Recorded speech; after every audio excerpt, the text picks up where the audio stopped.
Voici un fait psychologique que les fans de sport ne sont pas prêts à entendre.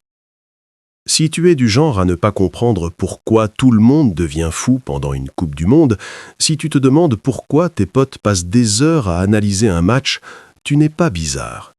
Les psychologues appellent ça une différence de système de récompense émotionnelle.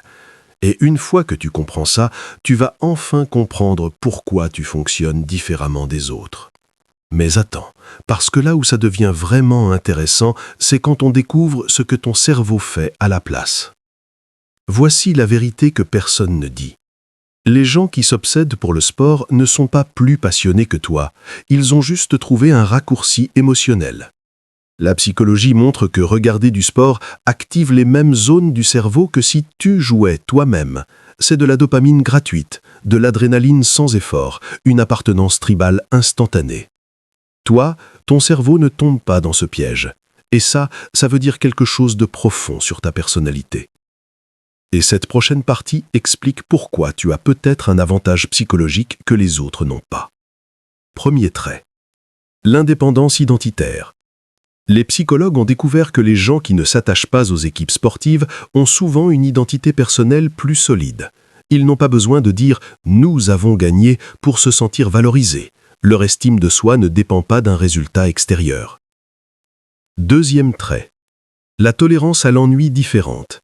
Ton cerveau ne cherche pas la stimulation constante. Tu peux rester seul avec tes pensées sans avoir besoin d'un match en fond sonore.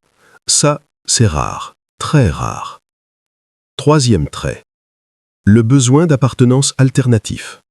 Tu trouves ta tribu ailleurs, dans des communautés plus nichées, plus profondes, des passions qui demandent plus d'investissement personnel. Si ça te parle, c'est pas un hasard. Ça veut dire que ton cerveau fonctionne sur un autre niveau. Mais voici la vérité que tu évites peut-être. Ne pas aimer le sport peut aussi cacher quelque chose. Parfois, c'est une peur du collectif, une difficulté à se laisser aller dans l'émotion de groupe. Un besoin de contrôle qui t'empêche de vivre des moments de communion simple. La psychologie montre que certaines personnes rejettent le sport populaire pour se sentir intellectuellement supérieures.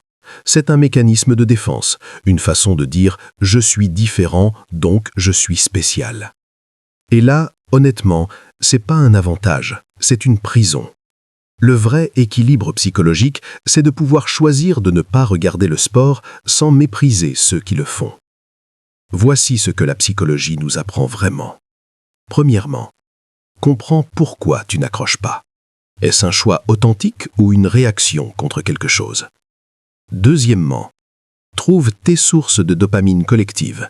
L'humain a besoin de moments tribaux. Si c'est pas le sport, c'est quoi pour toi? Les concerts, les jeux vidéo, les débats intellectuels? Troisièmement, arrête de te justifier.